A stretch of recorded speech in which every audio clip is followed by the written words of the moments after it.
You want to talk about Kappa? Remember that YouTube video? That's basically like every other YouTube video that explains about Kappa. Threatening a $40,000 lawsuit, which is the amount of money I don't have, threatening me to delete all my YouTube videos that take hours upon hours a day. Including this one. Because the Funko Pops I've been using are considered toys? Well, one, this always happens. I mean, look at the net neutrality and stuff like that. And two, not only YouTube, but also Kappa itself already decided to put a third option. I am dead serious. 3 options. One says for kids, the other says it's for adults, and the other is for everyone. Here's the thing. I don't know if it's true or not. Some people think it's true. Some people think it's just a setup or something, and they probably had to change it, and I don't know. It is true. I'm glad they actually changed it. We just gotta wait and see if it's actually is pretty true. The whole point of what I'm trying to say is I'm not telling anyone to buy these plastic. I'm not telling anyone to buy Funko Pops. I'm just doing it for fun. Like I said in my joke.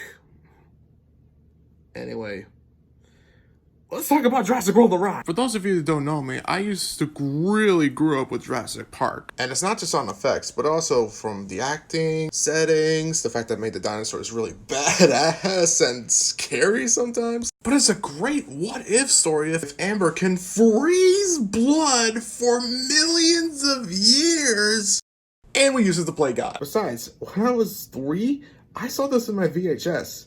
Yeah, I saw this when I was 3. And it didn't even scare me. Benny the Rabbit did. What? And just like every other good movie that came out of the 90s, there's a ride that goes with it, and everyone seems to love it. The ride right here is hot, especially when that T-Rex came down. You gotta go in there. I have no idea what that guy had, but I need some. If you want to learn more about how the ride was made, click this link down below. There, it's even time. Anyway. However, due to the almost 20 years of doing the same speed and agilities of these animatronics started to wear off. And on September 3rd, 2018, the ride was closed. Only to get a new paint job as Jurassic World: The Ride. Because it made a lot of money. Great. And you might think after constantly mocking the Jurassic World franchise with the Toy Nutshell series, you might think I just had it with the Jurassic Park franchise as a whole. Well, a little bit, but I'm more curious about how they're gonna change it. How they're gonna change the story, the animatronics, the settings. And on the 13th of November, I managed to get on the ride. And it's pretty much the same. But how's the story? well, I got my very own Sprite Cranberry, which I have to customize it because I couldn't find the actual Sprite. Not sponsored, by the way. Berry. And let's talk about how they done Jurassic Park: The Ride to Jurassic World. So that's what memes taste like. The first main difference you will know is the pre-show. Instead of John Hammond telling us the different dinosaurs and how the ride works, now these two are being told by Owen, Claire, Dr. Wu, and... Who is this guy? Yeah, this right here is Jurassic World's take on YouTube called Jurassic Network. Because, yeah, that's what we need. More random people that we don't know about that are only working here just to get a buck for their college degrees. Kinda like what Hammond did with the workers in Isla Sorna, before transmitting them in Nublar. And that's only in my headcanon. I'm just concerned the people Claire hired didn't get the same treatment as Owen. What do you think the training tapes are like? Here in Jurassic World: The Ride, the strong female that has no idea what a dinosaur looks like will make sure you are completely safe. Awesome. Then you go into the ride's boats, which they changed from yellow to white because modern. Where the boat takes you up the hill and you get to see the new Jurassic World opening. Not only replacing the smooth, calming voice opening us to a new dinosaur world, but also replacing the beautiful sight of the Brachiosauruses eating their food and having a great time.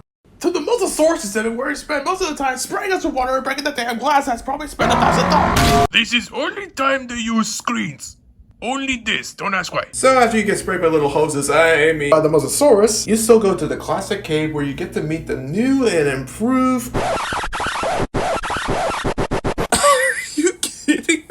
They still kept the old Stegosaurus animatronic? Okay, for those of you that don't know, that animatronic was made before the book came out. Yeah, this weird looking thing is concept art over what a real Stegosaurus would look like. This was a year after the ride was done. Small head, big body, and tail pointed upward. Hell, the baby looks exactly the same as the adults! The weird thing is that in Japan, they actually got the animatronic right, and they did it after Jurassic Park 3. So why the hell didn't you change these two? Lack of money? Lack of time? Nostalgia?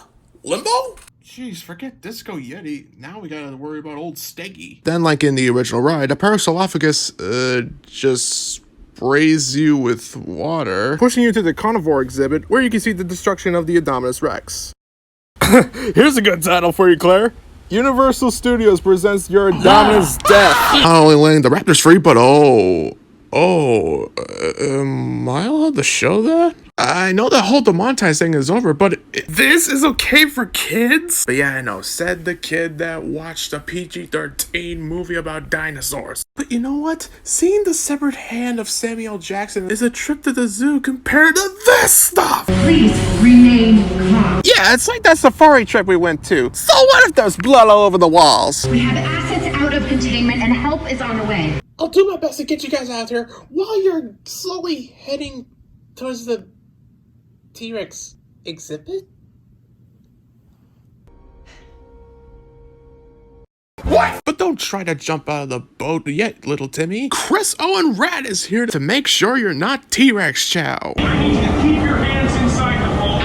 The slightest movement will set these animals off. Wait, by these animals, do you mean all the carnivores, or is it just the T-Rex, or is it just Then you head to the T-Rex exhibit where you come across the Dilophosaurus and the Indominus Rex trying to eat you from above, and oh my god, they actually put a blue animatronic, and it works! You know what? I am so glad they put time and effort with this. Even if sometimes it doesn't work, and you have to fill in the dark background with a Funko Pop blue. And then another Indominus Rex that comes to try to eat you. The mighty T-Rex swoops in, I think you kind of broken your job. Either that or you're doing a really good cosplay. Oh yeah, the drop! To the lagoon below, and that's it. So yeah, I really enjoyed Jurassic World. Even though I was getting ready for the drop part. In fact, the biggest difference between Jurassic Park the ride is that it's a lot calmer.